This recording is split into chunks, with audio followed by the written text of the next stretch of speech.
నమస్కారం. Welcome to ఏటీ pulse. Modi గారి క్యాబినెట్‌లో కేంద్ర మంత్రిగా పవన్ కళ్యాణ్ అనేది ఒకటి అంటే చాలా పలు వార్తా ఛానల్స్‌లో గానీ, పత్రికల్లో గానీ వైరల్ అవుతుంది.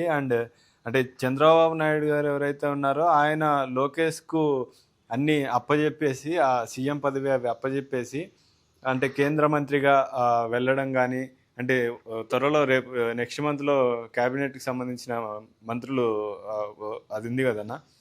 సో, అక్కడికి చంద్రబాబు నాయుడు వెళ్ళి ఇక్కడ ఎవరైతే లోకేష్ ఉన్నారో ఆయనని సీఎం క్యాండిడేట్‌గా చేద్దాం అనేసి ఒకటి వైరల్ అవుతుంది. ఒకవేళ లోకేష్ సీఎం అయితే ఆయన కింద డిప్యూటీగా పవన్ కళ్యాణ్ గారు ఎవరైతే ఉన్నారో ఆయన చేయరు. ఎందుకంటే ఆయన ఒక పార్టీ వ్యక్తి లోకేష్ కింద చేయడు అనేది బయట నడుస్తుంది. సో, అక్కడ చేయడు కాబట్టి ఈ పవన్ కళ్యాణ్ కూడా సెంట్రల్ నుంచి పదవులొచ్చే అవకాశం ఉందనేసి ఇక్కడ కొన్ని వార్తా విశ్లేషకులు చెప్తున్నారు. అది ఎంతవరకు నిజం? దానిపైన ఏమన్నా చెప్తారా అన్న? నేను ఫస్ట్ చెప్పబోయే లైన్ ఏంటంటే ఎంతవరకు నిజం అంటే అతను ఏం మాత్రం నిజం లేదని. ఎందుకంటే ఇటువంటివన్నీ బయట కల్పిత కథలు చెప్తూ ఉంటారు. అయితే మొత్తంలో నిజం ఏంటి అంటే మోడీ మంత్రివర్గ విస్తరణ చేస్తారనేది నిజం. చేస్తారనేది జూన్ 2వ వారంలో మంత్రివర్గ విస్తరణ జరుగుతుంది. దానికి అనుగుణంగా అనేక మార్పులు కూడా మనం చూడొచ్చు.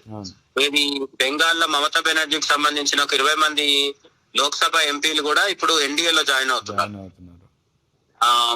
మళ్ళీ ఇక్కడ మహారాష్ట్రలో ఉద్ధవ్ ఠాకరే దగ్గర ఉన్న 10 మందో ఎంతమంది ఎంపీలు ఎవరైతున్నారో వాళ్ళు కూడా ఎన్డీఏకి మద్దతు పలుకుతూ ఎన్డీఏలో జాయిన్ అయ్యే అవకాశం ఉంది. అంటే ఏక్నాథ్ షిండే శివసేనలో జాయిన్ అవ్వట్లేదు వాళ్ళు. ఉద్ధవ్ ఠాకరే శివసేన నుంచి డైరెక్ట్ గా ఎన్డీఏకి మద్దతు ఇస్తున్నారు వాళ్ళు. ఈ విధంగా అనేక మంది ఎంపీని ఏమంటారు కంట్రోల్లోకి తీసుకుంటున్నప్పుడు ఎన్డీఏ ఎంపీల సంఖ్య 360 దాటిపోతుంది. ఇప్పుడు కేవలం 292 దగ్గర ఉంది. కొన్ని లెక్కల ప్రకారం 320, 330 వరకు వెళ్తుంది. ఇంకా కొన్ని లెక్కల ప్రకారం అయితే 360 దాకా వెళ్తుంది.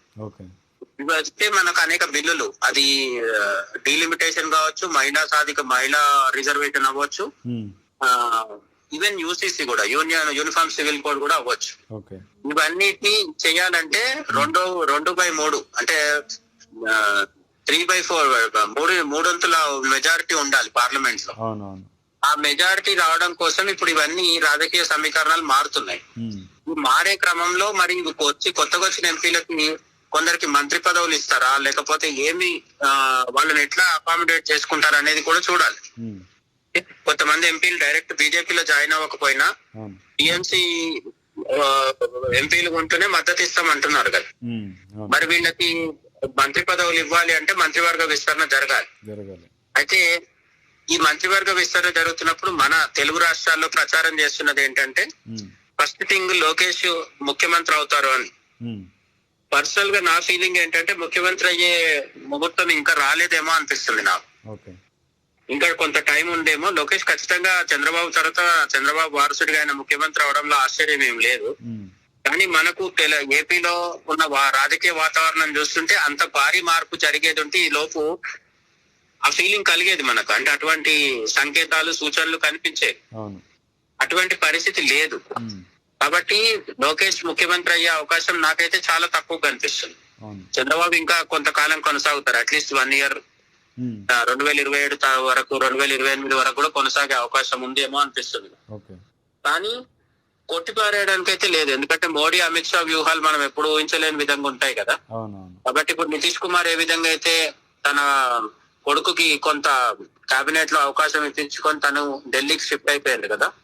అదే విధంగా నితీష్ కుమార్ లాగా చంద్రబాబు నాయుడు రాజ్యసభకి గాని, ఇప్పుడు రాజ్యసభ ఎంపీ ఎలక్షన్స్ కూడా ఉన్నాయి మనకి, బట్ రాజ్యసభ నుంచి ఏపీ నుంచి ఎవరు వెళ్తారో ఆల్రెడీ నిర్ణయం అయిపోయింది. రాజ్యసభకి చంద్రబాబు వెళ్తారనే అవకాశం అయితే లేదు. ఇంకా మిగిలినవి 2. చంద్రబాబు మోడీ కేబినెట్ లో మంత్రిగా చేస్తారా అంటే ఈయన చాలా సీనియర్ కదా. చంద్రబాబు మోడీ కేబినెట్ లో ఆయన ప్రధానిగా ఈయన ఎంత పెద్ద పోస్ట్ ఇచ్చినప్పటికీ కూడా అంటే డిప్యూటీ పిఎం అయితే ఇవ్వరు కదా, అది వర్కౌట్ అవ్వదు. మిగతా పదవులు అంటే ఆర్థిక శాఖ ఇట్లాంటివి ఏవో పెద్ద పెద్దవి ఉంటాయి. అటువంటి చంద్రబాబుకి ఇస్తారని ఈయన యాక్సెప్ట్ చేస్తారని నాకు అనిపించట్లేదు. ఓకే. సో మోడీకి నాయకత్వంలో కేబినెట్ మినిస్టర్ గా సెటిల్ అవుతారు అని నాకు ఆ ఉద్దేశం లేదు. ఇక మిగిలిన లాస్ట్ ఆప్షన్ ఏంటంటే గవర్నర్ గా వెళ్ళడం.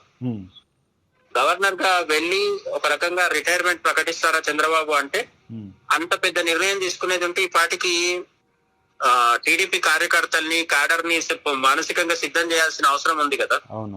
అటువంటి ప్రయత్నాలు ఏం జరగలేదు మనకు. జరగలేదు కాబట్టి ఇప్పుడు ఆ నిర్ణయం కూడా ఉండదు అని నేను అనుకుంటున్నాను. సో టీడీపీ వైపు నుంచి చూస్తే లోకేష్ ముఖ్యమంత్రి అవడము, చంద్రబాబు గారు గవర్నర్ అవడము రెండు కూడా నాకు కనిపించట్లేదు. మూడో ఇంట్రెస్టింగ్ పాయింట్ ఏంటంటే పవన్ కళ్యాణ్ ని కేంద్ర కేబినెట్ లోకి తీసుకుంటారా అంటే, మన దగ్గర ప్రచారం జరుగుతుంది అక్కడ ఇక్కడ, బట్ ఇవన్నీ అనధికారికమైన ప్రచారాలే కాబట్టి వాటిని నమ్మాల్సిన పని లేదు.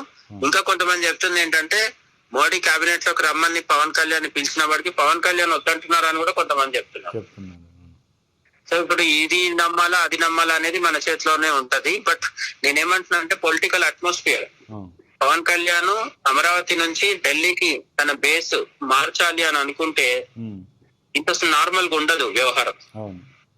చాలా పెద్ద స్థాయిలో దానికి ప్రిపరేషన్ ఉండేది. దానికి అటువంటి ఫీలర్స్ ఇచ్చేవాళ్ళు, లేకపోతే అటువంటి సంకేతాలు వచ్చాయి మనకి.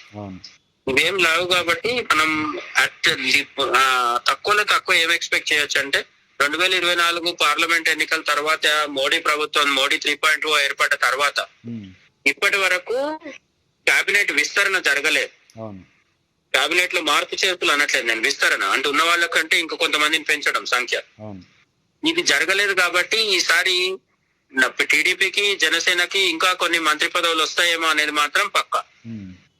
సో జనసేన నుంచి లేకపోతే టీడీపీ నుంచి ఏపీ బీజేపీ నుంచి ఎవరు మంత్రులు అవుతారు అనేది ఇప్పుడు ఆసక్తికరం. అది మనకు ఇప్పుడే చెప్పలేము మనం. ఖచ్చితంగా జూన్ 2వ వారం అంటే జూన్ 15 తర్వాత అమావాస్య ఉంది కాబట్టి జూన్ 15 తర్వాతే తేలుతుంది.